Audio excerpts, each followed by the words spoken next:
नमस्कार दोस्तों, मैं मनीष ओझा आप सबके सोझा स्वागत करता हूं आपके अपने चैनल टीचिंग केंद्र पे। और जैसा कि आप जानते हैं, मैंने पहले ही आपको बता दिया था कि आज से हम लोग एक नई NIOS सीरीज स्टार्ट करने जा रहे हैं। किसके लिए? स्पेशली DSSB के लिए। DSSB के लिए हम लोग PRT के लिए खास तौर पे ये NIOS सीरीज स्टार्ट करने जा रहे हैं, ठीक है। और इसमें देरी ना करते हुए मैं आज DSSB PRT पार्ट बी के लिए टीचिंग मेथोडोलॉजी में NIOS सीरीज 502 नंबर, जो बहुत ही वेरी वेरी इंपॉर्टेंट है दोस्तों, वेरी इंपॉर्टेंट इट इज। मैं इस सीरीज को आज शुरू करने जा रहा हूं, तो बिल्कुल वेरी इंपॉर्टेंट सीरीज है ये। तो इसको बिना देरी किए हम लोग आज शुरू करते हैं। चलिए, तो NIOS सीरीज ब्लॉक 1 में इसका टॉपिक का नाम याद रखिएगा, लर्निंग एंड टीचिंग प्रोसेस है, ठीक है। Learning and teaching, okay. इसका नाम क्या है? Learning and teaching, okay. और इसमें हम लोग आज ब्लॉक यूनिट्स भी देख सकते हैं। ब्लॉक यूनिट में यूनिट नंबर 1 क्या कहता है देख सकते हैं दोस्तों। इसमें यूनिट 1 है learning and teaching during early schooling, ठीक है। Learning and teaching during early schooling, ये है यूनिट 1, ठीक है। और यूनिट 2 क्या है भाई? यूनिट टू है approaches to learning and teaching. Unit 2 है approaches to learning and teaching, okay. और यूनिट 3 क्या कहता है? Methods of learning and teaching. And unit 4 है learner centred approaches and methods. तो आप जानते हैं कि क्या ये सभी यूनिट्स क्या बताती हैं आपको, 1 बाई 1 अगर हम देखना चाहें तो, कि यूनिट 1 में कहा जाता है भाई learning and teaching during early schooling, यानी बच्चा जब शुरुआत की, स्कूलिंग अभी शुरू किया होगा, मान के चलिए अर्ली स्कूलिंग, उसका अगर 6 से 8 वर्ष का अगर हम एज बोले या उससे भी कम का कहें, प्री स्कूलिंग, उस समय की यूनिट 1 में है लर्निंग और टीचिंग मेथड्स। और जो भी अप्रोचेज लर्निंग और टीचिंग से रिलेटेड होंगी यूनिट 2 में होंगी। और methods of learning and teaching unit 3 में। और यूनिट 4 में जो भी लर्नर सेंटर्ड अप्रोचेज हैं या मेथड्स हैं, कि लर्नर को कैसे हमें सिखाना है, बताना है, ये सारी चीजें हमें देखने को मिलेंगी। तो आइए बिना देर किए हम ब्लॉक का इंट्रोडक्शन शुरू करते हैं। इंट्रोडक्टरी पार्ट में बताता है कि as a learner you will study block 1 learning and teaching process, okay. This book block consists 4 units related to learning teaching process, and every unit is divided into sections and subsections, okay। तो इसमें क्या होगा, सभी 4 units divided है, जैसा कि हमने देख लिया है, यूनिट 1, यूनिट 2, यूनिट 3, यूनिट 4, ठीक है। तो इन सब में हम यूनिट वाइज देखेंगे। यूनिट 1 क्या कहता है? This unit will provide you understanding about the concept and process of learning, and it will detailed the factors which affect the learning as every child is unique and learn in his or her own way। मतलब हर एक बच्चा, आप समझ लीजिए, हर एक बच्चा जो है अपने तरीके से पढ़ाई करता है। हमें सबको पता है इंडिविजुअल डिफरेंस होते हैं, ठीक है। और इंडिविजुअल डिफरेंस के नाते ही आप ये पाएंगे कि हर एक बच्चा जो है वो अपने अकॉर्डिंग स्टडी करता है, ठीक है। अब बात करते हैं आगे। There are many ways to learn, for example imitation, observation, trial and error, participation, inquiry and learning through construction of experience. क्या कहता है ये? First of all imitation, imitation क्या होता है? इमिटेशन का मतलब है साफ साफ कि बच्चा अनुकरण करके सीखता है, देख देख के, बोल बोल के, जो चीजें उसके सामने टीचर इमिटेट, जो बच्चा टीचर या कोई गार्जियन कुछ बोलते हैं बच्चे के सामने, वही चीज बच्चा रिपीट करता है, इमिटेट करता है। ठीक है, जैसे शुरुआत में ही बच्चे को, अगर इन्फेंट चाइल्ड है तो कोई कहे देखो देखो इसको, इनको बोलो चा चा, तो बच्चा बोलेगा चा चा, है ना। अगर आपने बच्चे को सिखाया, बोलो बोलो बेटा बोलो माँ, मम्मी, तो शायद दो वर्ड ना बोल पाए तो माँ माँ करके बोलेगा। ठीक है, इस तरीके से इमिटेट करेगा बच्चा। फिर ऑब्जर्वेशन की बात आती है। ऑब्जर्वेशन मतलब बच्चा जो चीज देखता है वो सीखता है। बचपन से ही बच्चा जो भी चीज देखता है वही सीखता है। ठीक है, तो बच्चे के सामने अच्छी अच्छी चीजें करके रखिए, तो नहीं तो बच्चा रील्स वाला बन जाएगा। ठीक है, रील दिखाएंगे उसके सामने माँ बाप, तो वो भी बच्चा भी वही ऑब्जर्व करके वही सीखेगा।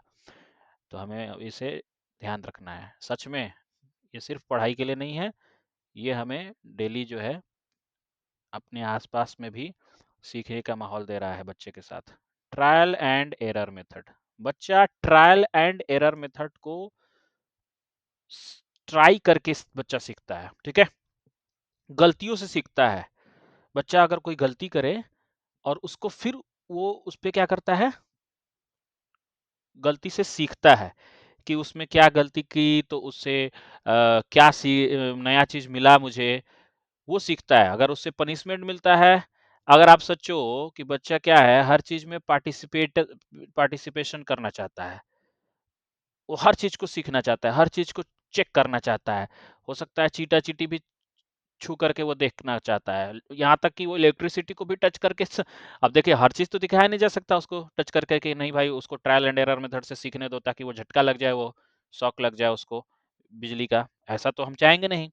तो एटलीस्ट ये सब चीजें हमें भी ध्यान रखने के बच्चा कैसे सीखता है, ट्रायल एंड एरर, और आम जिंदगी में भी इसको अपनाना है। फिर ये इंक्वायरी की बात आई दोस्तों। इंक्वायरी और लर्निंग से भी बच्चा सीखता है। इंक्वायरी और लर्निंग का क्या मतलब है? थ्रू कंस्ट्रक्शन ऑफ एक्सपीरियंसेज, अपने अनुभवों से वो इंक्वायरी कर करके लर्निंग करता है। इंक्वायरी मतलब कोई बच्चा चीज कोई क्वेरी करता है, कोई क्वेश्चन करता है, तो आप उसका जवाब देने की कोशिश कीजिए। अगर नहीं पता तो उसको मना करने के बजाय खुद से ढूंढने के लिए भी उसको प्रोत्साहित करें, एनकरेज करें। ठीक है, ये यूनिट 1 का है। This will empower you to understand the process, understand the various dimensions of learning and teaching. मतलब कि अलग अलग जो डायमेंशंस हैं लर्निंग और टीचिंग की, ये सभी प्रोसेस के बारे में सीखने को मिलेगा यूनिट 1 में। ठीक है भाई, अब बात करते हैं यूनिट 2 की। तो यूनिट 2 में क्या है देखिए, unit 2, this is the unit which will empower you to explain different approaches related to learning and teaching. ठीक है, क्या क्या अप्रोचेज हैं टीचर के द्वारा, क्या तरीके अपनाने चाहिए, ये सब कुछ इस यूनिट 2 में है दोस्तों। तो अब यूनिट 1 तो बच्चे के बारे में था कि बच्चे को जानना है कि बच्चा कैसे क्या करता है, इमिटेट करके सीखता है, ऑब्जर्व करके सीखता है, या ट्रायल एंड एरर मेथड से सीखता है, पार्टिसिपेशन करके, इंक्वायरी करके, ये सब तरीके से बच्चा सीखता है। लेकिन दूसरा यूनिट कहता है कि टीचर सेंटर्ड अप्रोच क्या होनी चाहिए, सब्जेक्ट सेंटर्ड अप्रोच क्या होनी चाहिए, और both are considered as traditional approach. ये आपको समझना होगा कि जो ये टीचर सेंटर्ड अप्रोच जो पहले हुआ करती थी ना, ये बहुत ही, मैं कहूँगा, घटिया अप्रोच थी। लेकिन क्या करें, वो था तो था, ट्रेडिशनल अप्रोच में था तो था। बट आज के डेट में हमें जो है competency based child centred approach को अपनाना है। ठीक है, यही है modern approach teaching learning process का। और यही कहता है क्या, एनसीएफ 2005 भी, एनसीएफ नेशनल करिकुलम फ्रेमवर्क 2005 भी इसी पे जोर देता है। एम्फेसिस ऑन कंस्ट्रक्टिविस्ट अप्रोच, संरचनावादी अप्रोच पे ध्यान देता है NCF 2005। As each and every child is constructor of the knowledge, knowledge के ज्ञाता बच्चे को माना गया है एनसीएफ 2005 में भी। और ये बात सच है, बिल्कुल 100 आने सच है, मैं इसको खुद अपना मानता हूं कि बच्चा जो है वो सच में एक नन्हा वैज्ञानिक है। जैसा कि पियाजे साहब की बात हम जानते हैं, सुनते आए हैं कि बच्चा जो है नन्हा वैज्ञानिक है। और इस बात को हमें समझना होगा, जानना होगा और मानना भी होगा। सिर्फ जानने से नहीं होगा, मानना भी होगा इस चीज को। ठीक है दोस्तों, अब बात करते हैं यूनिट 3 की। तो इस यूनिट में हमें पढ़ना है आज, this unit will make an attempt to provide you through thorough understanding of different methods of learning and teaching. अलग अलग मेथड्स क्या हो सकते हैं सीखने के भी और टीचिंग के भी, मतलब सीखना और सिखाना दोनों के मेथड्स अलग अलग होते हैं दोस्तों। ठीक है, so there are some methods which are based on instructions, for example lecture method। ये लेक्चर मेथड तो आप समझते ही हैं, बड़े बच्चों को ही सिखाया जाता है लेक्चर मेथड से। हम वैसे भी पीआरटी में हम लोग हैं, तो ध्यान रखना होगा हमें कि पीआरटी में ये सब नहीं चलेगा भाई। पीआरटी में लेक्चर मेथड नहीं अपनाना होता है। पीआरटी में कोशिश करनी होती है ज़्यादा से ज़्यादा एक्टिविटी बेस्ड लर्निंग करा सकें। कैसी लर्निंग होनी चाहिए? Activity based. ठीक है, हमारी लर्निंग जो है, बच्चे को अगर कुछ सिखाना है तो एक्टिविटी, एक्टिविटी से ही बच्चा सीखता है भाई। ठीक है, तो एक्टिविटी बेस्ड लर्निंग होनी चाहिए बच्चे की, और इस चीज़ पे हमें ध्यान देना है कि बच्चा के एक्टिविटी बेस्ड लर्निंग ही रहे, ताकि वो बच्चा सीख सके। ठीक है, उसको बोरियत नहीं महसूस होनी चाहिए। ठीक है, डेमोन्स्ट्रेशन मेथड भी है एक, न सिर्फ लेक्चर मेथड बल्कि डेमोन्स्ट्रेशन मेथड भी अपना सकते हैं। क्या है ये डेमोन्स्ट्रेशन मेथड, आगे हम लोग जानेंगे, पढ़ेंगे। ये सब सब कुछ हम यूनिट वाइज पढ़ेंगे भाई, अभी बस इंट्रोडक्शन है दोस्त। तो इसको बोरियत फील मत करना कि यार इंट्रोडक्शन ही इतना धीरे धीरे चला रहे हैं तो कैसे पढ़ेंगे हम लोग। भाई अगर जितना धीरे पढ़ोगे, जितना अच्छे से पढ़ोगे, समझ समझ के, उतना आपके लिए भी और मेरे हम सबके लिए भी बहुत इंपॉर्टेंट होगा।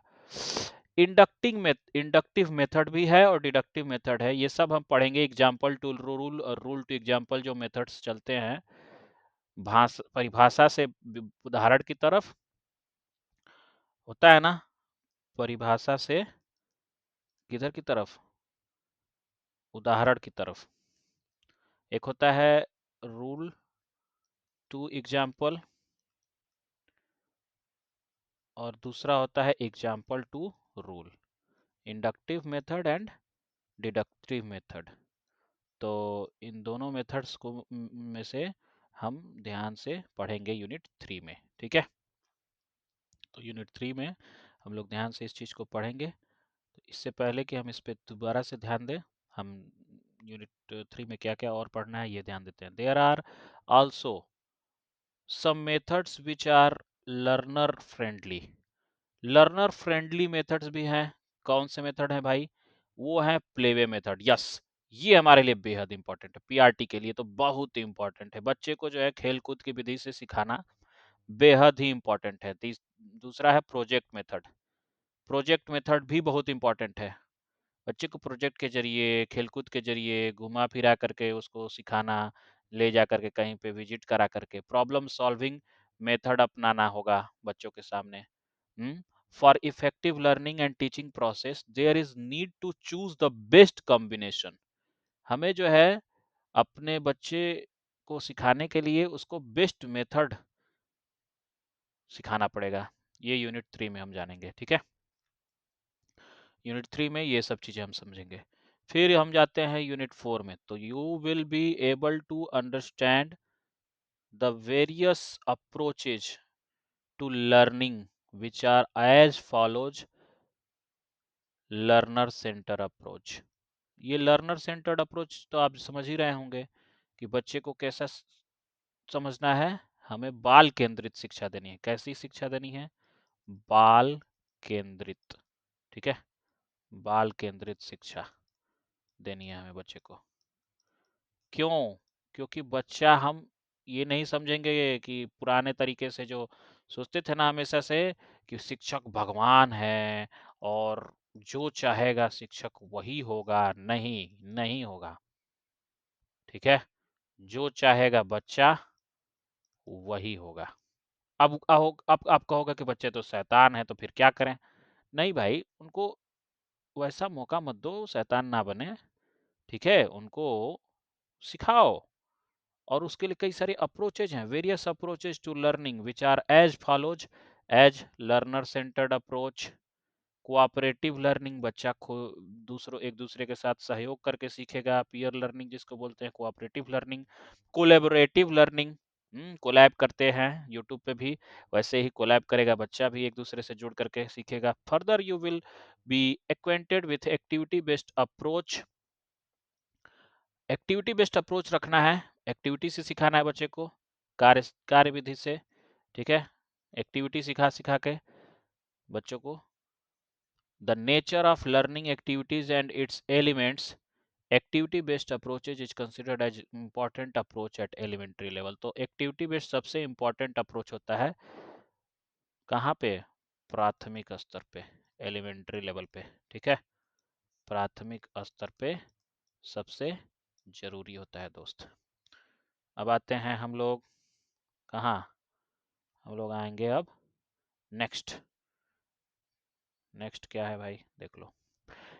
तो यही है, हम बिल्कुल सीरीज वाइज चलेंगे और learning and teaching during early schooling unit से स्टार्ट करेंगे। ठीक है, पेज नंबर 1 से 91 पेजेज है भाई, थोड़ा देखिएगा, वीडियो लंबा जाएगा, मैं बता रहा हूँ पहले भी। तो learning and teaching during early schooling, अब जरा देखें तो learning and teaching during early schooling क्या है ये, इसमें इंट्रोडक्शन करेंगे भाई। चलो अब लाए थोड़ा सा स्पीड बढ़ाते हैं, अदरवाइज बहुत धीमे हो जाएगा। ठीक है, हमें क्या क्या पढ़ना है ये जान लो बस। इसमें इंट्रोडक्शन होगा, ठीक है, इसमें लर्निंग ऑब्जेक्टिव्स होंगी, लर्निंग के कुछ प्रोसेस होंगे, concept and process, factors affecting learning, कौन कौन से फैक्टर्स प्रभावित करते हैं लर्निंग को, फिर वही जो बच्चा जो लर्न करता है किस तरीके से, इमिटेशन के द्वारा, ऑब्जर्वेशन के द्वारा, ट्रायल एंड एरर मेथड से, पार्टिसिपेशन करके, डिस्कवरी या इंक्वायरी मेथड से, बच्चा खोज विधि से भी सीखता है, प्रॉब्लम सॉल्विंग मेथड से, या learning as a meaning making. Process of teaching, teaching के लिए कैसे कौन कौन से प्रोसेस होते हैं, बिहेवियर मॉडिफिकेशन के द्वारा, development of cognition and construction of experience, यानी एक्सपीरियंस बेस्ड पे बिहेवियर मॉडिफिकेशन, ये सब हम लोग डिटेल में पढ़ने वाले हैं, इसीलिए मैं बस सम अप कर रहा हूँ।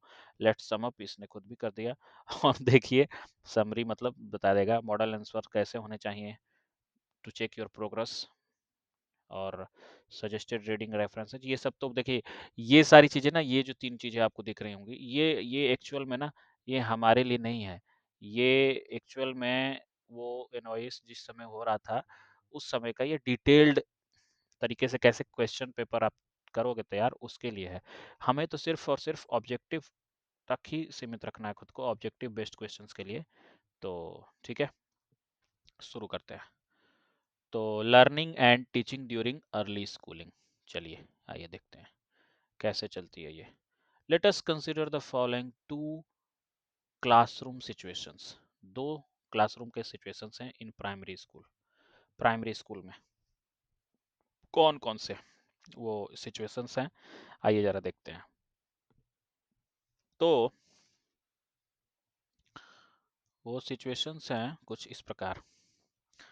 सिचुएशन 1 क्या कहती है, in class 5th Mr. Raman was teaching his pupils to learn the different parts of a plant. He was explaining various parts of the plant, such as root, stem, branches, leaf, flower, fruit, seed, etc. With the help of a figure of plant drawn on the blackboard, he was occasionally asking questions to ensure whether the students understand the concepts. He तो इससे पहले मैं ये बता दूं कि आप सब समझ रहे हैं कि विया मिस्टर रमन जो है वो क्लास 5th के पढ़ने वाला एक जो है बच्चा है, जिससे कि पार्ट्स ऑफ प्लांट के बारे में जानना है। उसने एक्सप्लेन किया कि root, stem, leaf, branches, fruit, seed, ये सब प्लांट्स में होते हैं, जिसकी मदद से प्लांट क्या करता है, ग्रो करता है। और उसने इसका ब्लैक बोर्ड पे भी फिगर बना दिया। ठीक है, फिर क्या हुआ? He was occasionally asking questions to ensure whether the students understand the concept. तो वो टीचर जो थे वो ये ओकेजनली ऐसा पूछना शुरू किए कि क्या बच्चे वो समझ पा रहे हैं जो भी कॉन्सेप्ट हमने बताया। तो sometimes he was humorous. Humorous जैसा कि मैं भी बीच बीच में देख ही रहे हो आप, ह्यूमरस होना जरूरी होता है बच्चों के सामने भी और बड़ों के सामने भी। अगर आप कुछ भी बातें कर रहे हो, बता रहे हो, तो भाई बिल्कुल सीरियस टोन में रहोगे तो बच्चा नहीं सीखेगा, चाहे कोई भी नहीं सीखेगा भाई, आप लोग भी नहीं सीखेंगे, हम भी नहीं सीखेंगे। तो ह्यूमरस टोन के साथ students, and sometimes he was calling the inattentive students to focus on the figure drawn on the board. जो बच्चे थोड़े से इनअटेंटिव, मतलब कि सावधान नहीं थे, तो उनको जो है सतर्क रखने के लिए थोड़ा सा बोल दिया, फोकस करने के लिए कि आओ ड्रॉ करो बोर्ड पे फिगर को। हाँ, जो भी ड्रॉ हुआ है बोर्ड बोर्ड पे फिगर, उसको फोकस करो। और एट द एंड उन्होंने कहा कि he concluded the class by asking some students to show different parts of sample plant he had brought to the class. तो जितने भी बच्चे थे उन सबको बोल दिया उन्होंने कि अलग अलग जो भी डिफरेंट प्लांट्स हैं उसको दिखाओ, शो करो, जो भी तुम लोग लाए हो क्लास में। अब सिचुएशन 1 तो हो गई दोस्तों। अब सिचुएशन 2 बोलती है, in another class, Mrs. Seema was teaching the same topic, that is, the identification of different parts of plants in a different way. ठीक है, सेम चीज सीमा भी सिखा रही हैं, जैसा कि रमन सर ने सिखाया, अब सीमा मैम सिखा रही हैं। She had earlier instructed each student to bring a sample of plant from home to the class. उन्होंने पहले ही बोल दिया था बच्चों से कि आप अपने क्लास में घर से पौधे का सैंपल लेके आना। सैंपल बोले तो पौधा ही लेके आना, ठीक है, अपना अपने घर से। She divided the students into small groups of 5, 5 के ग्रुप में उन्होंने, सीमा मैम ने डिवाइड कर दिया बच्चों को 5 ग्रुप में, and ask them to draw the figure of 5 plants on piece of paper and colour them and label their different parts of the plant. तो उन्होंने कहा सीमा मैम ने बच्चों से कि भाई आप लोग जो है 5-5 का ग्रुप बना लो और इस प्लांट्स जितने भी हैं उनको पीस ऑफ पेपर पे लेकर के और 5-5 प्लांट्स को कलर करके उसको बनाओ। After the group completed the task, they displayed their sheets on the wall for others to see. जब बच्चों ने अपना काम कंप्लीट कर लिया तो उनको कहा गया कि अब वो दिखाएंगे अपने सीट को सबके सामने, ठीक है। At the end of the class when Seema asked to label different parts of a diagram of a mango tree, so there was competition among the student to perform the task. जैसे ही madam ने सबके सामने, बच्चों के सामने mango tree का जो डिफरेंट पार्ट्स था लेबल, वो दिखाना शुरू किया कि बाकी बच्चों का, जो भी 5 लोगों का, तो बाकी बच्चों के बीच में ना एक्साइटमेंट आ गई भाई, कंपटीशन की भावना आ गई कि अरे यार मेरे दोस्त ने बनाया है या उसने बनाया है, मैं भी बना सकता हूँ, मैं भी कर सकता हूँ। तो परफॉर्मेंस के लिए कंपटीशन की भावना ग्रो हो गई बच्चों में, और अपने आप जबरदस्ती नहीं करनी पड़ी। समझ रहे हो? दोनों एग्जाम्पल्स आपने सर में समझ लिए। अब इनकी मदद से देखिए क्या क्या चीजें हमने सीखी। Can you identify the difference says in styles of teaching learning process followed in the 2 classes? जो भी लोग इस चीज को देख रहे हैं, वीडियो को पॉज करके, यहीं पे क्या आप कमेंट करके बता सकते हैं कि आप आइडेंटिफाई कर सकते हैं क्या, जो सीमा मैम और रमन सर की 2 तरीके की जो टीचिंग स्टाइल्स आपने देखी लर्निंग प्रोसेस की, क्या आप उसको कमेंट करके बता सकते हो? बिना अभी आगे हमने प्रोसीड नहीं किया है, पॉज करके और कमेंट में लिख देना कि वो 2 स्टाइल्स में बेस्ट कौन सी लगी आपको, सीमा मैम की लगी या रमन सर की लगी, और क्यों लगी? रीजन बेस्ड होना चाहिए भाई। ऐसे क्वेश्चंस भी आते हैं, ये मत सोचना कि मैं ऐसे ही बोल रहा हूँ, ठीक है। तो आप जैसा बता रहा हूँ वैसा करोगे तभी आपको फायदा होगा। तभी जो है इस इतनी रात को आप पढ़ रहे हो या दिन में भी जब भी देख रहे हो तो आपको फायदा तभी होगा। दो सिचुएशंस कौन सी हैं जरा अब मैं आपको बताता हूँ। तो फर्स्ट है the teacher planned the activities, and second है both used some materials to teach. दोनों ही टीचर ने एक्टिविटी दिखाई, चाहे रमन सर हो या फिर सीमा मैम। रमन सर हो या सीमा मैम हो, दोनों ने ही एक्टिविटी बेस्ड चीज दिखाई। और क्या हुआ जब उन्होंने एक्टिविटी बेस्ड दिखाया था तो क्या हुआ था। However the differences are as follows.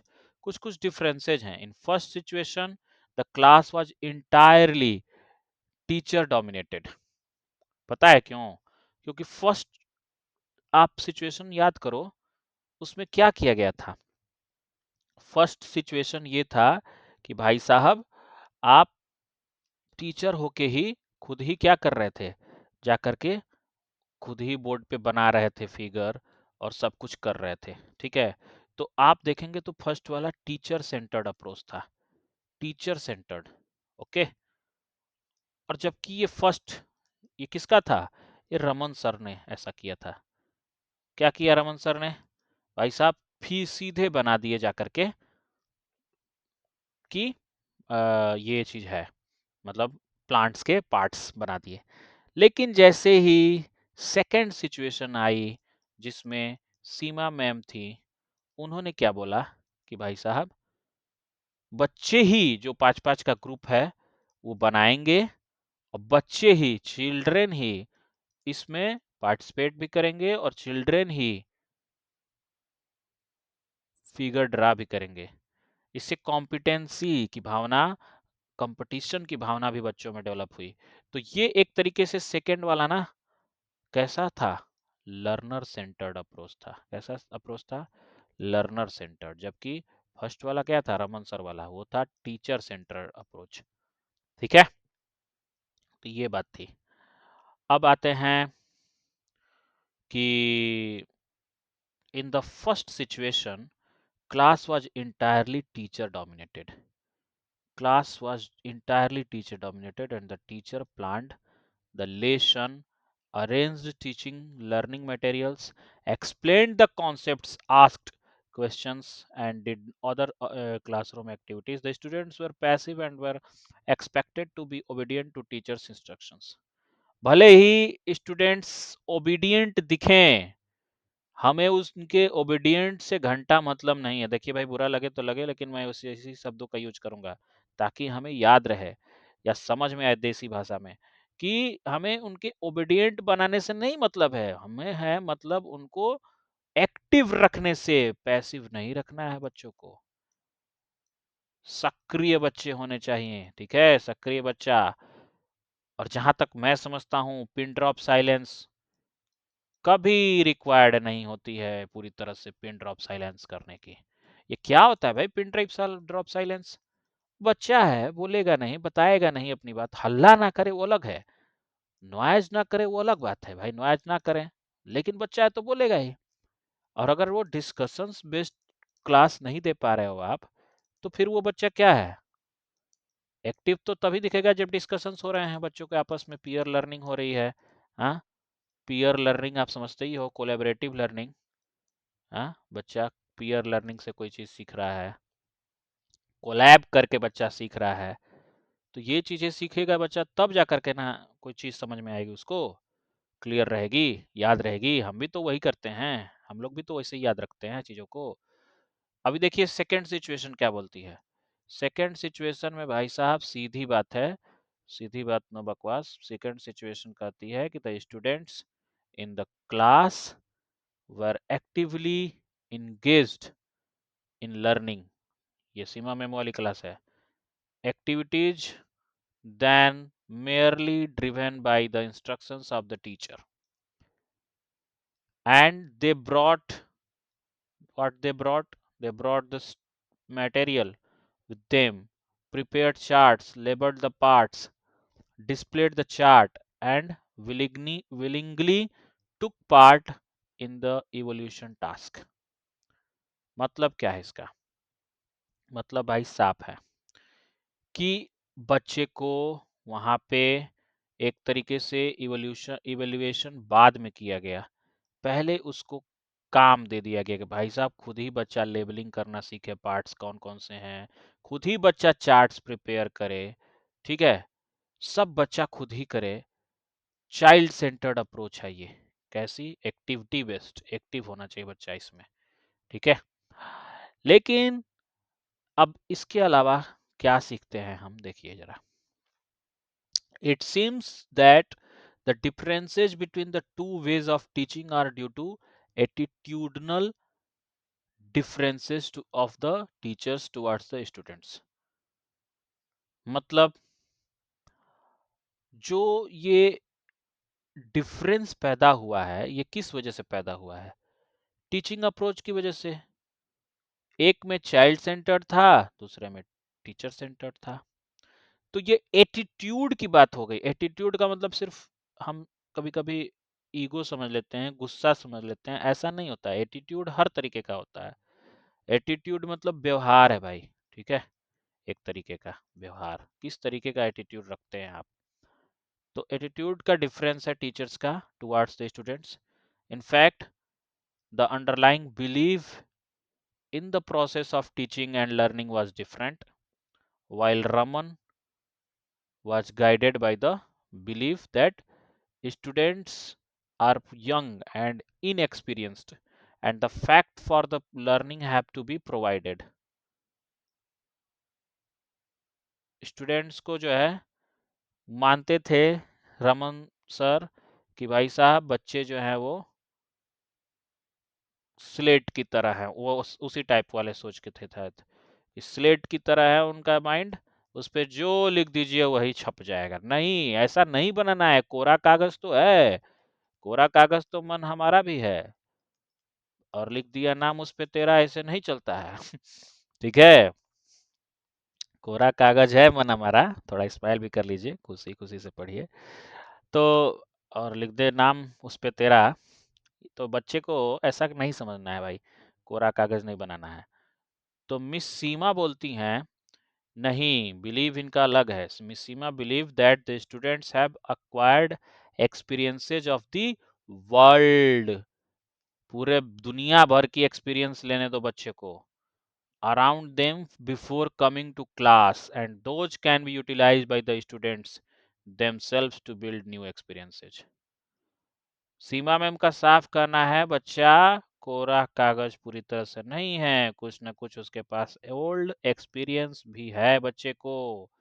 पहले की कुछ न कुछ तो अनुभव होंगे, पैदा होके घर से आया है तो कुछ तो सीख के आया है, ऐसा मानना है उनका। और बिल्कुल सही मानना है, ओल्ड से न्यू की तरफ बढ़िए, न्यू एक्सपीरियंस बच्चे को दीजिए, लेकिन पहले उसका प्रीवियस नॉलेज, प्रीवियस जो उसका ओल्ड एक्सपीरियंस है उसको भी चेक कर लीजिए, ठीक है। इसको रखते हुए ध्यान में तब चलना है। फिर अब बात आती है कि इस दोनों बिलीफ का निचोड़ क्या निकल रहा है भाई। Thus, beliefs and assumptions about students, the role of teachers, the process of classroom interaction, and the modes of evaluation influence the actual teaching learning process and practices। Some teachers emphasize on teaching and learning for modifying observable behavior of the students, ठीक है। कुछ ऐसे teacher हैं जिन्होंने उस teaching learning process को modify करके observable बनाया है बिहेवियर को स्टूडेंट्स के साथ।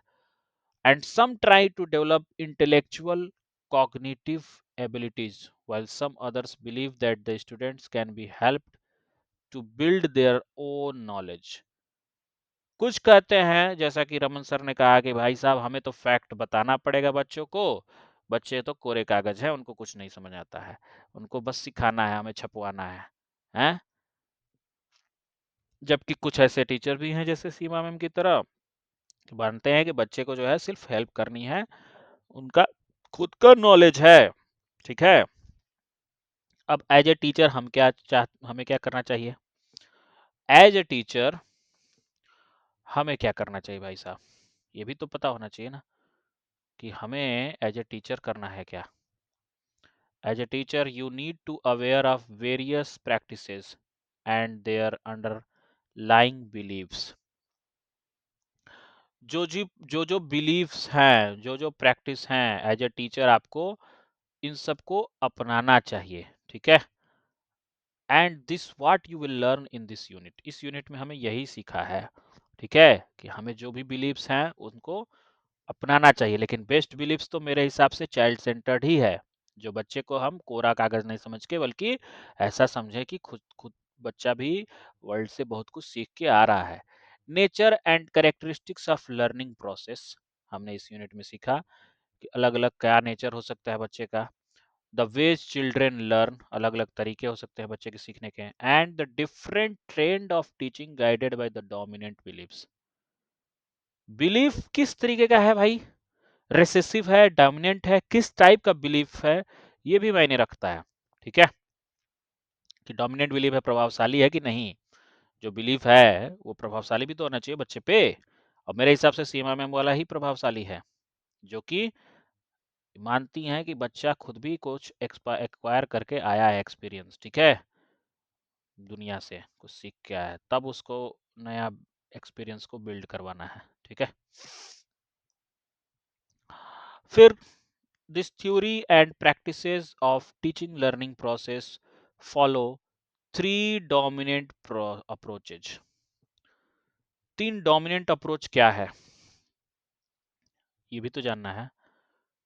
तो तीन डोमिनेंट अप्रोच है मेनली, आप ध्यान से देखें तो। थोड़ा सा हम इसको मिटाते चले, नहीं तो आपको थोड़ा सा बुरा लगेगा। जो मैं तो थोड़ा दूसरा शब्द यूज करना चाहता था, पर कोई ना। तो यहाँ पे आप देखेंगे कि नेमली टीचिंग एंड लर्निंग के लिए तीन प्रोसेस हैं, तीन अप्रोचेज हैं। पहला है बिहेवियर मॉडिफिकेशन, व्यवहार में परिवर्तन, पहला ये तरीका है। दूसरा है भाई प्रॉब्लम सॉल्विंग, बच्चे को प्रॉब्लम सॉल्विंग बनाना है। तीसरा है कंस्ट्रक्शन ऑफ एक्सपीरियंस, बच्चे को एक्सपीरियंस का संरचना करना है, बढ़ावा देना है, ठीक है। तो ये तीन तरीके हैं, मेनली डोमिनेंट अप्रोचेज हैं ये, किस चीज के? टीचिंग लर्निंग के। For young children this methods have found to be meaningful, ये मेथड्स अब मीनिंगफुल है बच्चों के लिए। It is believed that when learning becomes meaningful to a child, he or she loves learning and continues to learn, ठीक है। बच्चे को जब आप ये चीजें बताएंगे तो वो लर्निंग को पसंद करेगा करना, ठीक है, उसे मजा आना चाहिए भाई।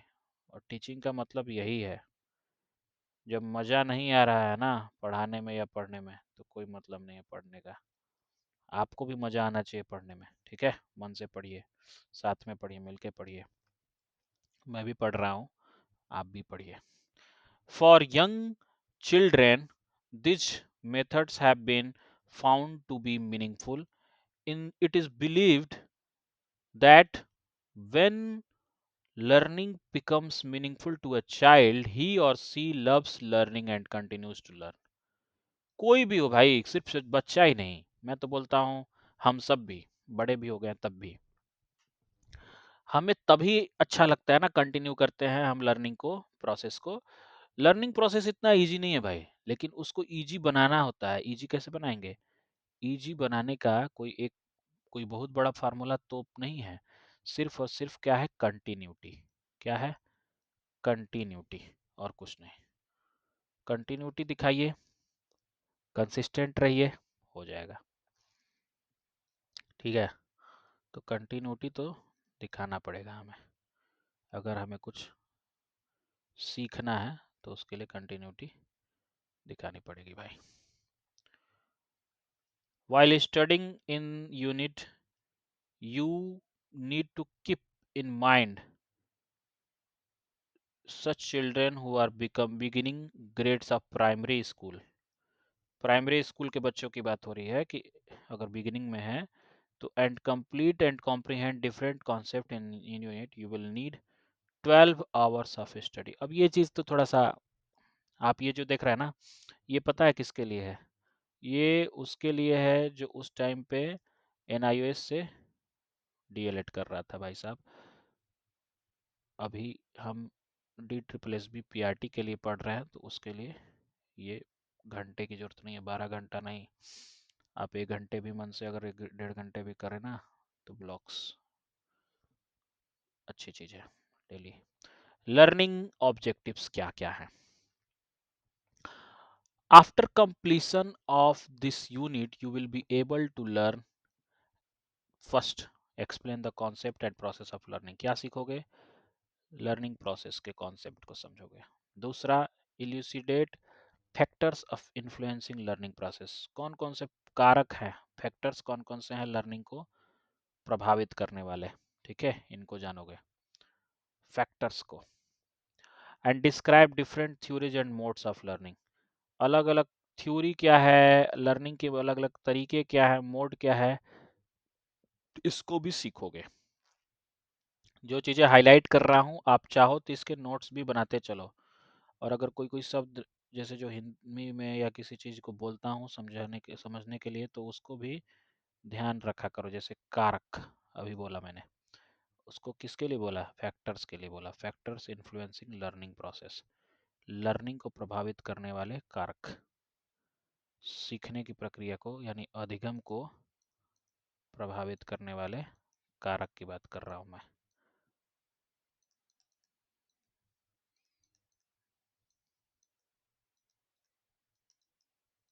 ये है अधिगम को प्रभावित करने वाले कारक, ठीक है, इंग्लिश में बोलते हैं फैक्टर्स इन्फ्लुएंसिंग लर्निंग प्रोसेस।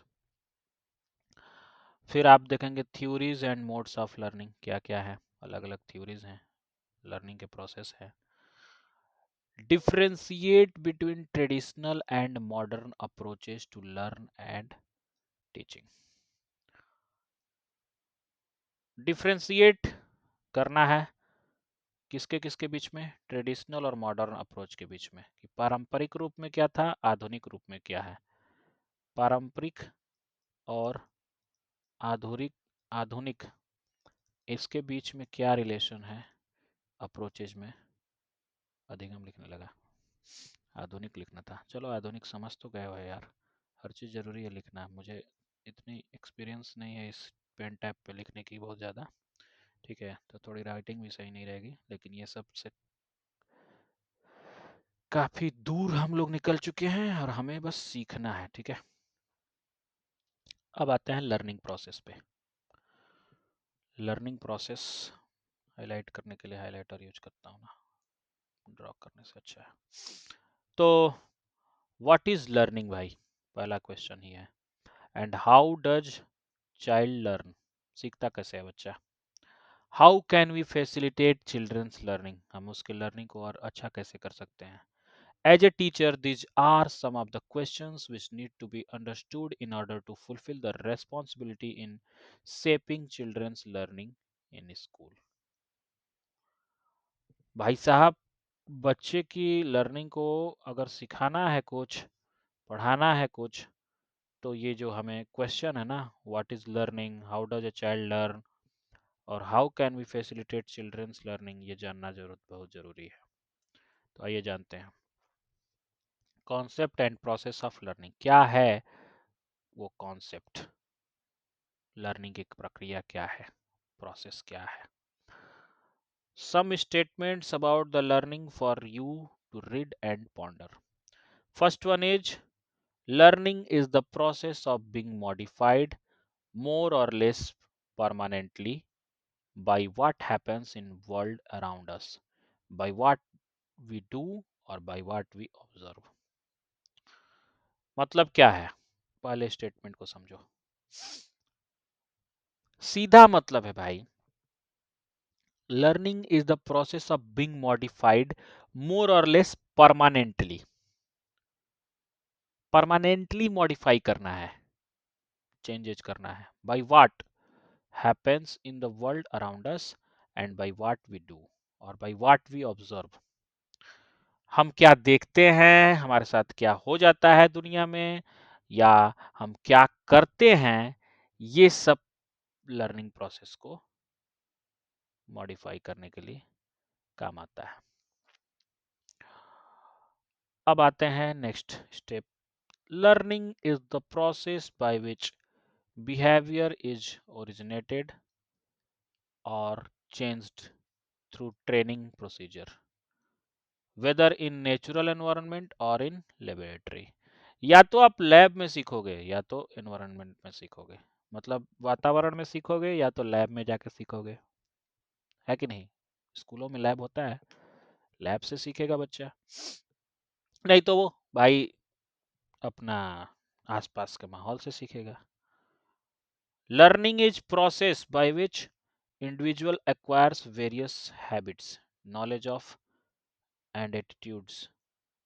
फिर से आ गया एटीट्यूड, समझना एटीट्यूड क्या है। That are necessary to meet the demands of the life in general.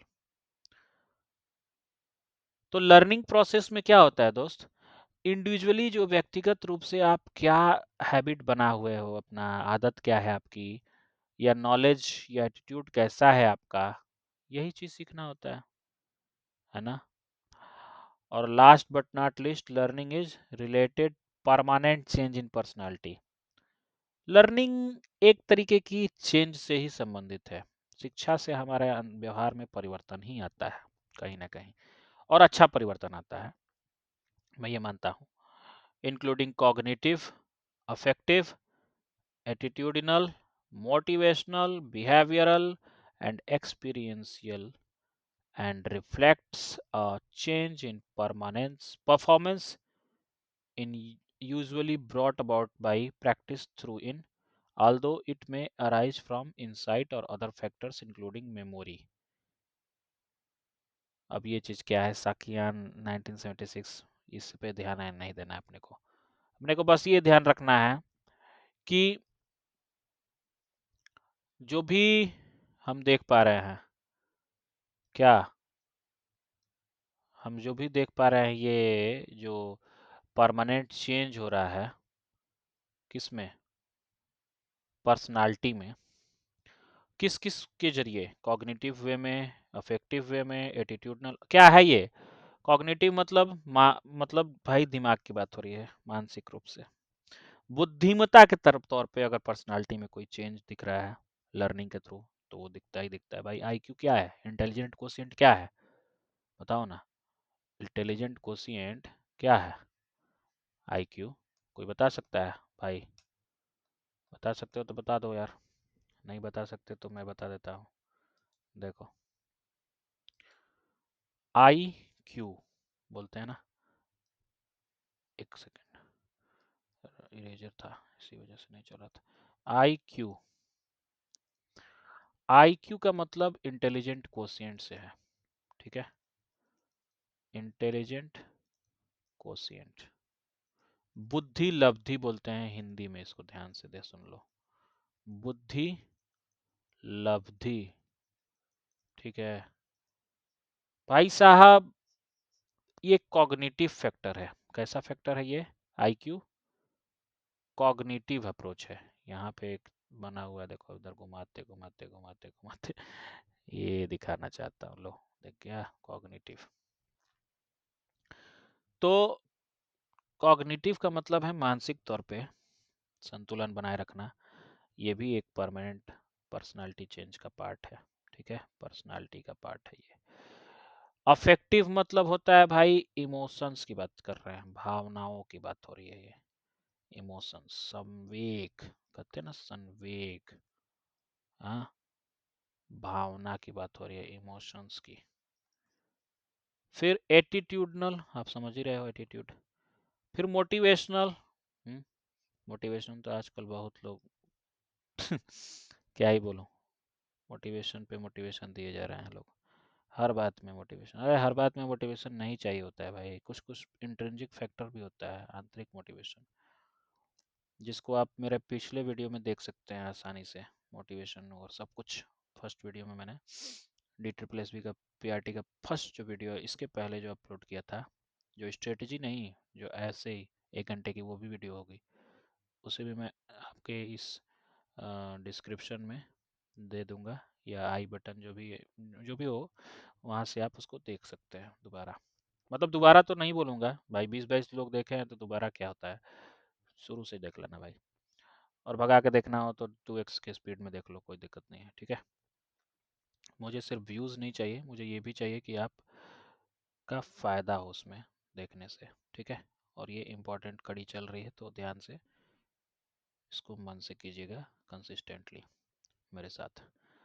So reflects a change in performance usually brought about by practice, although it may arise from insight or other factors including memory।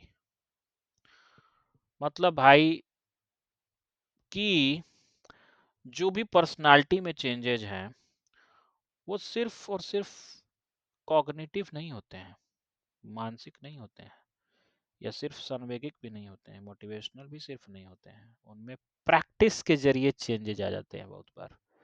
कहते हैं ना, करत करत अभ्यास, अभ्यास करत करत अभ्यास ते, बचपन की लाइन मुझे याद आ रही है, करत करत अभ्यास थे जड़मत होत सुजान, रसरी आवत जात है तो सिल मतलब पत्थर पर भी निशान पड़ जाता है।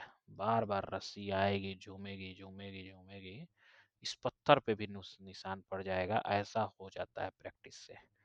तो भाई साहब प्रैक्टिस को आप हल्के में नहीं ले सकते, अभ्यास को, ठीक है। हम भी वही करेंगे, प्रैक्टिस बाद में, लेकिन अभी तो चल ही रहा है, वो भी प्रैक्टिस ही है भाई, ये पढ़ना भी तो प्रैक्टिस ही है।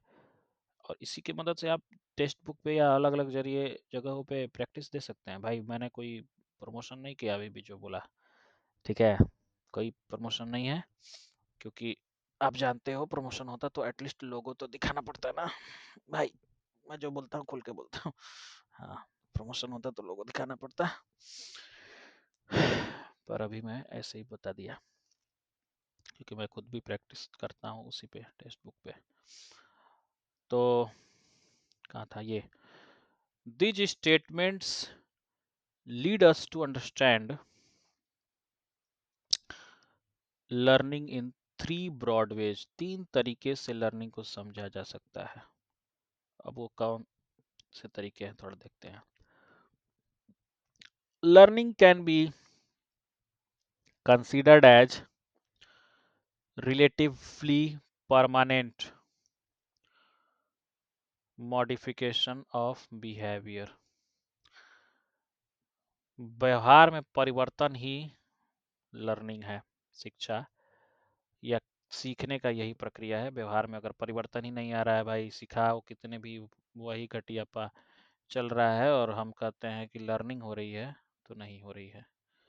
एक्विजिशन ऑफ हैबिट्स, हैबिट्स में चेंजेज, नॉलेज ज्ञान में परिवर्तन, एटीट्यूड, मैंने बोला पहले भी, एटीट्यूड सिर्फ ईगो नहीं होता है, जो भी एटीट्यूड है आपका, आप कॉमेडी टाइप के नेचर के हैं तो वो भी एटीट्यूड है आपका, रोंदड़ू है तो भी एटीट्यूड है वही आपका, ठीक है। To meet the demands of life, life की डिमांड्स का मीट होना तो हमेशा के लिए पॉसिबल नहीं है, बट यही बोलूँगा कि हैबिट्स, नॉलेज और एटीट्यूड, ये चीज़ें आपके लाइफ की जर्नी को भी चेंज कर देती हैं पर्सनालिटी डेवलपमेंट के साथ साथ। और बिहेवियर मॉडिफिकेशन तो होना ही होना है, किसके थ्रू, लर्निंग के थ्रू। लर्निंग के जरिए ही सब संभव है, सीखने से ही सब होता है भाई। सीखना बंद, एक लाइन है ना, सीखना बंद तो जीतना बंद, केबीसी में बोलता था क्या, सीखना बंद तो भाई साहब जीतना बंद। तो तुम सीखना मत छोड़ना भाई, मेरे साथ सीखते रहो, कुछ ना कुछ तो सिखा ही दूंगा। और सिखा क्या दूंगा भाई, मैं भी सीख ही रहा हूँ आप सबसे, ठीक है। सीखना बंद तो जीतना बंद। ओके। एंड कहा गया, तो हमने ये देखा, थर्ड पॉइंट है the relatively permanent change in personality all possible dimensions. Permanent change भी लाना है, टेम्पररी चेंज भी लाना हो, कुछ भी चेंज लाना हो लाइफ में, पर्सनालिटी में, तो वो लर्निंग के जरिए ही पॉसिबल है। ठीक है, कुछ सीखोगे तभी तो चेंज लाओगे। सिखाओगे कब? जब सीखोगे। बच्चे को कब सिखाओगे? जब खुद नहीं सीखे हो तो कैसे सिखाओगे? तो इसीलिए ये एनआईवीएस की सीरीज चलाई है मैंने। The characteristics of learning process are as. कौन कौन सी कैरेक्टरिस्टिक्स हैं लर्निंग की प्रोसेस की? चलिए देखते हैं। First, learning is a continuous process. Learning भाई एक लगातार चलने वाली प्रक्रिया है। ये कोई ऐसा नहीं है कि अभी शुरू किया जस्ट बल्ले बल्ले हो जाएगी, ऐसा नहीं है। लर्निंग एक लगातार चलने वाली उबाऊ प्रक्रिया भी कह सकते हो, भले ही थोड़ी सी बोरिंग हो लेकिन लगातार चलती है भाई। बोरिंग भी है तब भी करना होगा आपको, क्योंकि सीखना है तो पर करना होगा। नहीं सीखना है, नहीं प्राइमरी टीचर बनना है, मत करना। मुझे मैं क्या कर सकता हूँ भाई? अब मैं तो अपना पढ़ भी रहा हूँ, पढ़ा भी रहा हूँ। ठीक है, रिवाइज आप पीडीएफ के लिए आराम से इसको कर सकते हो। कोई भी, ये मेरा पर्सनल पीडीएफ नहीं है, आपको पता है एनवाईएस के वेबसाइट पे ये फ्री में उपलब्ध है, आप इसको पढ़ सकते हो। पर मैं कहूँगा इस वीडियो को देखने के बाद आपको पढ़ना एनवाईएस के थ्रू इजी हो जाएगा। ठीक है, क्योंकि समझ तो हम लोगों ने इस वीडियो के माध्यम से लिया ही, और हम इसको सरसरी निगाह से देख लेंगे। पीडीएफ आसानी से अवेलेबल हो जाएगा। अदरवाइज में चाहो तो टेलीग्राम चैनल भी मेरा है, उस पर आपको ये पीडीएफ अवेलेबल करा दूंगा। ठीक है, आप वहाँ से डाउनलोड कर लेना। अब जो मर्जी आपकी है, मर्जी आपकी, अर्जी हमारी है। अर्जी भी आपकी, कह रखना है तो रख लो भाई, मुझे कोई दिक्कत नहीं। अर्जी भी आप ही की हो तो भी कोई दिक्कत नहीं है। ठीक है, अर्जी तुम्हारी मर्जी हमारी, जो भी हो। तो लर्निंग एक कॉन्टिन्यूअस प्रक्रिया है, सतत प्रक्रिया है, लगातार चलने वाली प्रक्रिया है। From childhood every human being tries to change his or her behavior, thinking, attitude, interest, etc. continuously to fit himself or herself to the ever changing conditions of life। क्या है इसका मतलब? इसका सीधा यही मतलब है कि चाहे बचपन से ही क्यों ना हो, हम ये देखते आए हैं कि हर एक व्यक्ति, हर एक इंसान अपने में कुछ न कुछ परिवर्तन लाने की कोशिश करता ही करता है। चाहे वो लड़का हो, लड़की हो, हिज हो या हर। बिहेवियर में चेंज, थिंकिंग में चेंज, एटीट्यूड में चेंज, इंटरेस्ट में भी चेंज। आप कहोगे इंटरेस्ट ये कोई खाने वाला, वो वाला इंटरेस्ट नहीं है बैंक वाला, ये इंटरेस्ट है रुचि। और रुचि भी कोई लड़की नहीं है, समझिए भाई।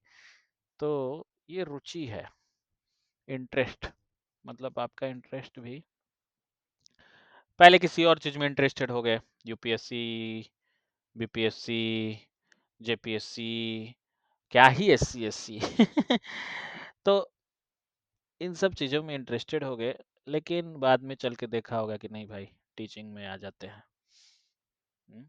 टीचिंग में, तो टीचिंग में आ गए। किसी किसी का टीचिंग ही पहला गोल हो सकता है। तो learning is goal oriented, goal directed. ये भी एक लर्निंग की प्रक्रिया है भाई। लर्निंग गोल डायरेक्टेड होना चाहिए, होता भी है। आप भी आज क्यों सीख रहे हो मेरे साथ? ये लर्निंग क्यों चल रही है? ये आज वाली लर्निंग भी क्यों ही चल रही है भाई? क्योंकि हम सबको पता है कि अगर हमें कुछ पाना है तो थोड़ा मेहनत तो करना पड़ेगा। हमें बनना है DSSS टीचर, तो हमें करना पड़ेगा NIOS को पूरा पूरा कवर। और वही आज लर्निंग चल रही है भाई। तो आपकी हमारी भी तो लर्निंग ही है वो। हाँ? ये भी तो लर्निंग है कि नहीं है? बताइए। तो ठीक है, अब आते हैं थर्ड पॉइंट पे भाई। देखो स्पीड तो थोड़ी स्लो है मेरी, मुझे दिख रहा है खुद भी। कई बार मैं ऑब्जर्व कर लेता हूँ चीज़ों को, खुद की भी चीज़ों को, तो एनालिसिस करके देख पा रहा हूँ ऑब्जर्व करके कि मैं थोड़ा सा स्पीड तो स्लो है मेरी। बट आप इसको चाहो तो है 2x पे देख लो ना, मज़ा आ जाएगा। और मैं भी अपनी वीडियो देखूंगा भाई, तुम्हें क्या लगता है नहीं देखूंगा? मैं वही काम करता हूँ दोस्त, जो काम मैं खुद भी कर सकूं, वही चीज़ सजेस्ट तो करूंगा किसी और को। ये नहीं कि भाई खुद पढ़ रहा हूँ कहीं और से और तुम्हें खुद पढ़ा के बोलो एनआईओएस पढ़ लो। नहीं, मैं भी सेम अपनी ही वीडियोस को बार बार देखूंगा क्विक रिवीजन के लिए भी। 2x पे देखना पड़े 2x पे, और अगर 3x की भी स्पीड आजकल आ गई है, अगर आप वैसे देखना है तो वैसे भी देखें 3x करके भी। पर 2x तो काफ़ी है आसानी से देखने के लिए। 1 घंटे में, 1 घंटे की वीडियो आधे घंटे में, और आधे घंटे की वीडियो 2 घंटे, मैंने 2 घंटे की वीडियो 1 घंटे में, ना कि आधे घंटे की। तो अरे कहाँ गए यार। Learning is good, goal directed. Every human being aspires to achieve some goals in his or her life. देखो भाई, मनुष्य हो तो कुछ इच्छाएं तो होंगी ही होंगी। अब वो अलग बात है कि अगर मनुष्य हो के भी अगर आप कोई कहोगे कि मैं इच्छा विहीन हूँ, मैं तो भैया बहुत नॉन बायोलॉजिकल टाइप का हूँ, तो मैं समझता हूँ वो आपकी मर्जी, आपकी बातें। पर मैं तो बोलूँगा भाई, अगर मनुष्य हो तो कुछ ना कुछ इच्छा तो रखोगे ही। तो गोल ओरिएंटेड होता है, गोल डायरेक्टेड होता है लर्निंग।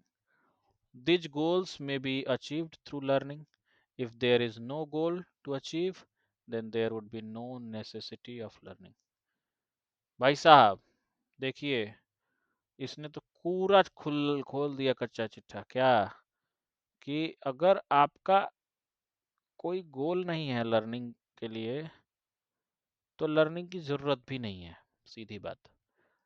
देखो यार, इसको मैंने फिर से बोल रहा हूँ, ये आपका गोल है ना, D triple S B P R T, तो उस गोल को, इस उद्देश्य को प्राप्त करने के लिए ही तो आप ये चीज देख रहे हो वीडियोस। और अगर ये गोल ही ना होता आपका कोई, तो लर्निंग कैसे करते? नहीं करते ना, घर में बैठ के सोते मस्त रजाई में। अभी भी मस्त रजाई में सो के देख सकते हो इसको, कोई दिक्कत नहीं, आराम से देखो, कोई दिक्कत नहीं। तो नेसेसिटी ऑफ लर्निंग भी नहीं होगी अगर कोई गोल ना हो। तो गोल होना बेहद ज़रूरी है भाई, लर्निंग के लिए स्पेशली। और लर्निंग है इंटेंशनल। चौथा पॉइंट क्या है? लर्निंग, सॉरी तीसरा पॉइंट है करेक्टरिस्टिक्स ऑफ लर्निंग में, तीसरा पॉइंट। लर्निंग एक इंटेंशनल प्रक्रिया है। क्या है इंटेंशन का मतलब? देखिए जरा। Since an individual sets a goal to achieve, he or she has to deliberately do some activity to attain the goal. देखो भाई, अब कोई चीज का अगर तुम बनाए हो अपना गोल, उसको अटेन करना है, तो उसके लिए भाई अचीव करने के लिए कोई ना कोई एक्टिविटी तो करोगे ना। If he or she does not have any intention to reach the goal or quite casual about it, then it is difficult to reach the goal, and the sense learning is weak or may not take place at all.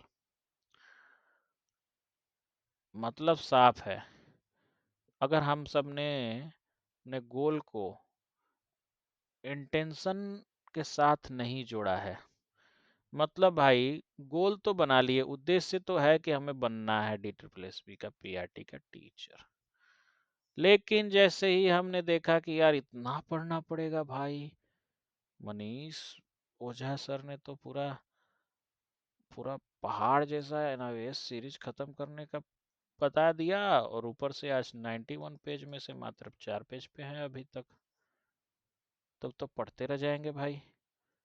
नहीं यार, time लगता है कोई भी अच्छी चीज़ को करने में, थोड़ा शुरुआत में टाइम लगता है और देना होता है, ठीक है। नहीं दोगे टाइम, नहीं सीख पाओगे भाई। टाइम लगे रहो, कंसिस्टेंट लगे रहो, हो जाएगा।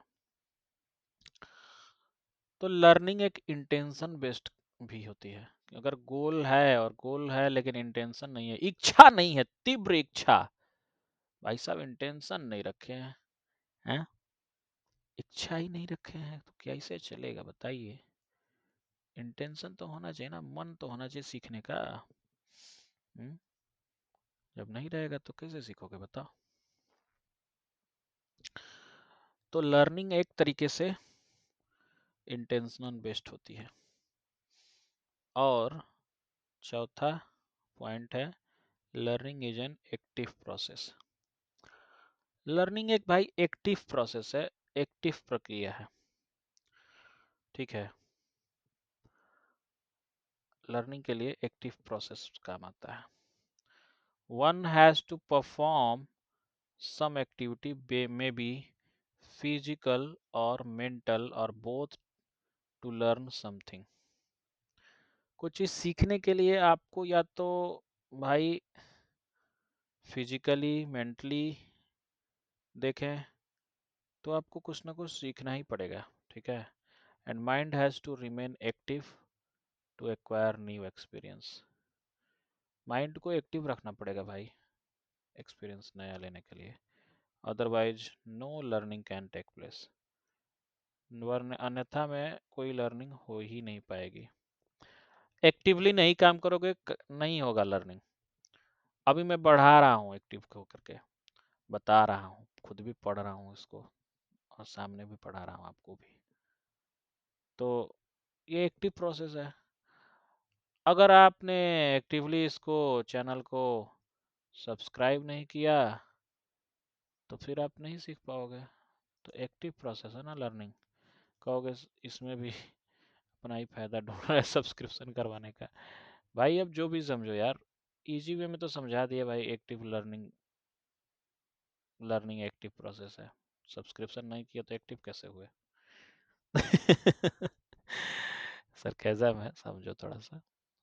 सब्सक्रिप्शन कर लोगे तो कोई नुकसान नहीं है भाई, फायदा ही होगा, कुछ ना कुछ सीखने को ही मिलेगा, ठीक है।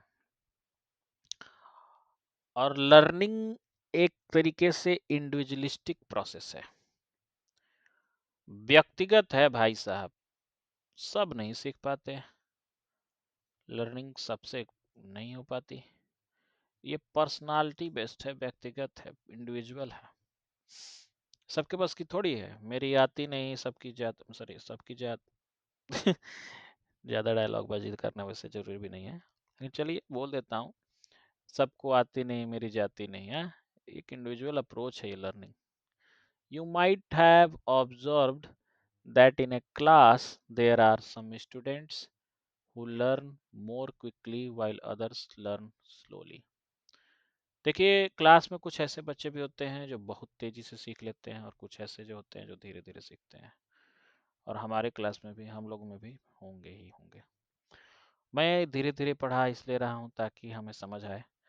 जो बच्चे बहुत तेज पढ़ना चाहें 2x की स्पीड में, यूट्यूब ने उनको मौका दे रखा है, आप मेरी वीडियोस को 2x की स्पीड में देख सकते हैं। वैसे भी ये रिकॉर्डेड वीडियो है तो इजीली आप इसको 2x की स्पीड में देख सकते हैं।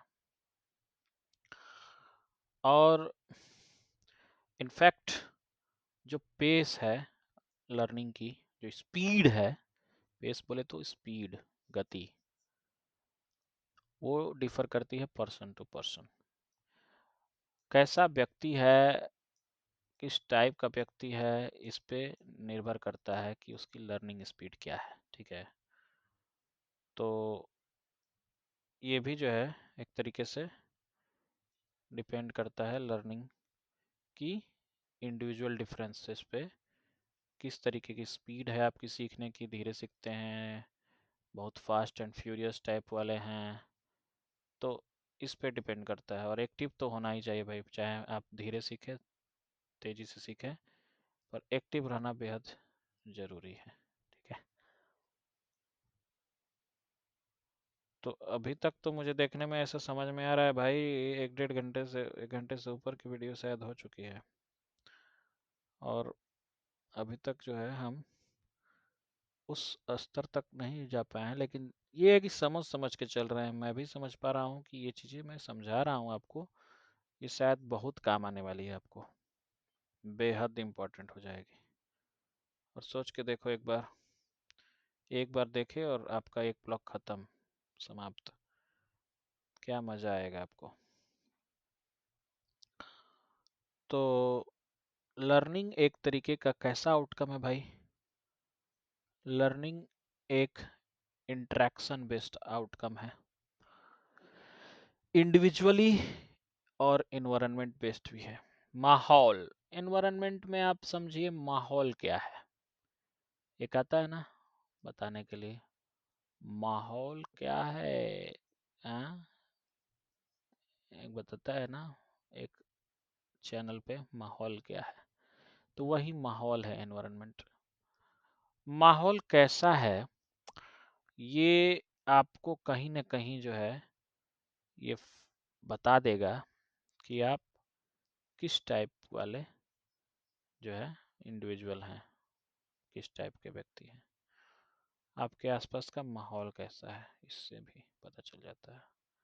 तो एज ए टीचर हमें क्या ध्यान देना है, you have to organise the environment carefully to motivate the students so as to interact with you, peer students and learning materials। तो हमें एज ए टीचर तो भाई ऐसा ही माहौल बना के देना है बच्चों को कि बच्चा जो है वो सेफ फील कर सके, आपसे इंटरेक्ट कर सके, डिस्कशन कर सके खुद आपके साथ बैठ के, जैसे भी। हाँ, पीयर स्टूडेंट्स मतलब कि ग्रुप में बच्चे आपस में भी सीख सकें, सहपाठिता सहभागिता हो, खुद के साथ भी बच्चों की अपनी अपनी भी हो सहभागिता। तो ये तो तभी हो पाएगा ना जब आपका इंटरेक्टिव बेस्ड होना चाहिए लर्निंग, इंटरेक्शन के साथ हो, बातचीत चलती रहनी चाहिए, ठीक है, इंटरेक्शन चलते रहना चाहिए। और लर्निंग एक ट्रांसफरेबल भी प्रक्रिया है, लर्निंग इज ट्रांसफरेबल। कैसे है ट्रांसफर हो जाता है लर्निंग, कैसे एक जगह से दूसरी जगह बिना किसी चिट्ठी पत्री के? Learning is one situation can be use to solve problems in another situation. देखिए, एक जगह से सीखी हुई चीज दूसरे जगह काम आ जाती है भाई। ये बात मैंने अभी भी आपसे थोड़ा जस्ट कुछ टाइम पहले बोला कि आपका सीखा हुआ जो भी चीज है यहाँ पे, जो भी आप सीख रहे हो, भले ही आप सीख रहे हो भाई DSSS के लिए, ठीक है, PRT के लिए, लेकिन हो सकता है ये बहुत जगहों पे आपको काम दे दे। बच्चे के खुद के बच्चे भी अगर आपके होंगे या हैं ऑलरेडी, अगर आपके पास हैं तो भी बहुत कुछ सीख जाएंगे आप। सीखने की जो प्रक्रिया है ना बहुत अच्छे से सिखाई गई है इसमें बच्चों के हिसाब से, कि आपको कैसे रहना है और बच्चे कैसे रहेंगे माहौल के हिसाब से, माहौल कैसा देंगे आप। तो लर्निंग एक तरीके की, एक सिचुएशन में सीखी गई चीज दूसरे सिचुएशन में काम भी आ जाती है कई बार, ठीक है। तो यही है ट्रांसफरेशन, ट्रांसफरेबल। और लर्निंग, जैसे लर्निंग ऑफ मैथमेटिक्स है, साइंस है, सोशल साइंस है, लैंग्वेज है, ये हेल्प कर जाती है बच्चे को, चाइल्ड को, to perform different activities in their real life. Real life में कहीं गया है बच्चा और उसने देखा भाई अरे, तो मनी के बारे में, पैसे के बारे में जो सीखा था कॉन्सेप्ट, रुपीस से लेके पैसे के बीच में जो भी चेंजेज आ रहे थे वो सब हमने काम करना है उस पर। ये तो बहुत सीखने वाली चीज़ है, इससे तो हमें मार्केट में सब कुछ सीखने को मतलब यूज करने को मिल जा रहा है, डेली लाइफ में काम आ रही है वो मैथमेटिक्स। साइंस की कोई चीज़ बच्चा चीज़ सीख के आ जाए, सोशल साइंस की कोई चीज़ सीख के गया है, ये सारी चीज़, चाहे लैंग्वेज कोई भाषा सीख के गया, इंग्लिश हिंदी कोई भी भाषा हो, मतलब ये नहीं बोलूँगा कि सिर्फ इंग्लिश हिंदी, कोई भी भाषा हो, जो भी क्षेत्रीय भाषा भी है, तब भी काम तो आने वाली है ही, ठीक है। अभी ये जो आप देख पा रहे हैं ना, एक क्वेश्चन एक तरीके का, state any 3 characteristics of learning with examples. ऐसे तो डिस्क्रिप्टिव क्वेश्चन आपके आने नहीं है DSSS में, भले ही KBS में आने वाला है तो वो भी पेडागोजी से नहीं आएगा PRT में, तो उसका तो आप छोड़ ही दो, ठीक है। बस आप समझते चलो, क्वेश्चन कर जाओगे। फैक्टर्स अफेक्टिंग लर्निंग, कौन कौन से वो फैक्टर्स हैं, कौन कौन से वो कारक हैं जो हमें प्रभावित करते हैं, ठीक है, लर्निंग को प्रभावित करते हैं। ऐसा मैं ये देख पा रहा हूँ यार, ये वीडियो बहुत लंबा हो गया और आप पता नहीं क्यों मुझे ऐसा लग रहा है देख के ही भड़क जाओगे भाई, 2 घंटे का 3 घंटे का अगर हो गया तो मैं इस पार्ट को यहीं तक सीमित करता हूँ थोड़ा सा, ठीक है। भड़को नहीं भैया। सब्सक्राइब करके रखो, कुछ ना कुछ सीखने को मिलेगा यहाँ से। और ना ही सब्सक्राइब करोगे, बड़ी बड़ी वीडियोस को नहीं देखोगे, लंबी लंबी 1-1 घंटे वाले वीडियोस को नहीं देखोगे, तो क्या करूँगा। स्ट्रेटेजी ही तुम्हें पसंद है तो स्ट्रेटेजी ही बताऊँगा भाई, क्या करूँगा। स्ट्रेटेजी बता दूंगा, ऐसे पढ़ लो, और तुम्हें पढ़ना हो तो पढ़ लेना, नहीं तो मेरे से पढ़ना हो तो भाई टाइम तो देना पड़ेगा। मैं ये नहीं चाहता हूँ नाम दूं 5 मिनट में सब यहीं से पेपर यहीं से छपेगा और आए कुछ ना। आधा घंटा आप, एक क्वेश्चन आ गया, एक क्वेश्चन और दिखाएंगे हम 10 बार फोटो लगा लगा के अपना, ऐसा कुछ हम नहीं करने वाले हैं, ठीक है। हम वैसे भी नहीं दिखाने वाले हैं भाई, अगर सेलेक्ट हो भी गए ना इस बड़ी बड़ी लंबी लंबी वीडियोस के बाद भी, बस बताने को बता सकते हो, मुझे खुशी होगी। पर कोई बहुत बड़ा ये नहीं कि नहीं भाई दिखा दिखा करके हमें इसी वीडियो से आए हैं सारे के सारे क्वेश्चन। आते हैं भाई, कॉन्सेप्ट है तो आएगा कहाँ से, एनआईओएस में से ही आना है, 100 क्वेश्चन है, 100 में से 100 आएगा, तो करो ना इसको सॉल्व। सॉल्व बोले तो यही पढ़ाई करो, प्रैक्टिस करो इसके बेस्ट पे क्वेश्चंस। टेक्स्ट बुक है, जाओ, नहीं है तो कर लो, ले लो पैक, करो इस पे, फायदा है, जाओ। इसको यहीं पे रहने देता हूँ, ठीक है, आज भर के लिए, आज भर के लिए यहीं पे रहने देता हूँ, ताकि मुझे भी ध्यान रहे कि कहाँ से शुरू करना है, ठीक है। अभी चैनल में अभी भी बोलूँगा सब्सक्राइब कर लो भाई, कर लोगे तो लाइव का फ़ायदा मिलेगा तुम्हें भी और मुझे भी, देखने में अच्छा लगेगा। 50+ सब्सक्राइबर होंगे तो लाइव बना सकते हैं। अरे यार 50 नहीं दे सकते यार सब्सक्राइबर एक दिन में, क्या है भाई, मतलब अब इससे ज़्यादा क्या ही बोलूँ, 50 सब्सक्राइबर नहीं हो सकते हैं ना, तो ये मेरे लिए शर्म की बात नहीं है। आप जानते हैं मैंने तो अपना मेहनत से पढ़ा दिया, बता दिया, देखने वालों को इतनी भी मतलब नहीं समझ है कि सब्सक्राइब करके रखें, तो ठीक है भाई, नेक्स्ट वीडियो आएगा। जैसे कुछ लोग बोलते थे, मेरे से कुछ लोग कहे हैं कमेंट में, केवीएस का स्ट्रेटेजी जब बताया तो कहें भैया ऐसी वीडियो की ज़रूरत मुझे बहुत पहले से थी, आपने पहले क्यों नहीं बनाई।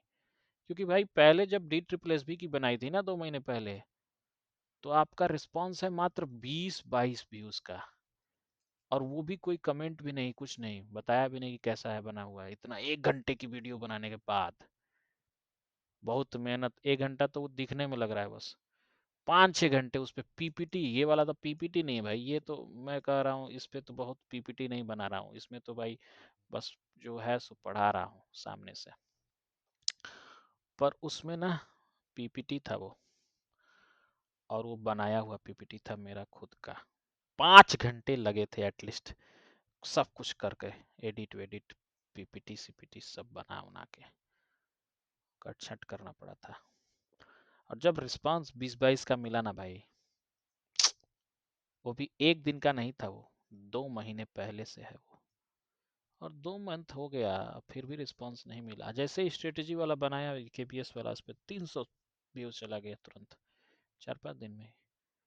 तो मुझे तो यही समझ में आ रहा है कि स्ट्रेटेजी आप देखना चाह रहे हो बट पढ़ना नहीं चाह रहे हो। ऐसा मत करो भाई, पढ़ भी लो थोड़ा, रियलिटी में पढ़ने से ही स्ट्रेटेजी काम आती है, सिर्फ स्ट्रेटेजी से नहीं बात बनती, स्ट्रेटेजी को फॉलो करो हूबहू, तब तो काम आए। हाँ। वीडियो पसंद आए तो लाइक करना, नहीं पसंद आए तो कमेंट में बताओ क्या पसंद नहीं आया, क्या चीज़ें और पसंद आती हैं, कमेंट करके बताओगे तब तक मुझे पता चले। और उसके बाद सब्सक्राइब तो कर ही लो भाई, चाहे पसंद आए ना आए, सब्सक्रिप्शन कर लोगे तो एटलीस्ट नेक्स्ट में पता चलेगा ना कि तुम्हारी बात मानी गई है कि नहीं, कमेंट की बात। ठीक है, खुश रहो, जाओ ऐश करो।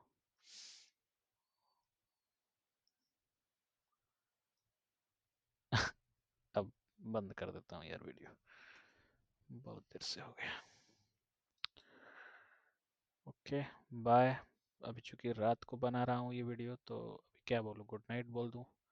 चलो good night, see you soon. Okay, 1 घंटा 20 मिनट की वीडियो हो गई।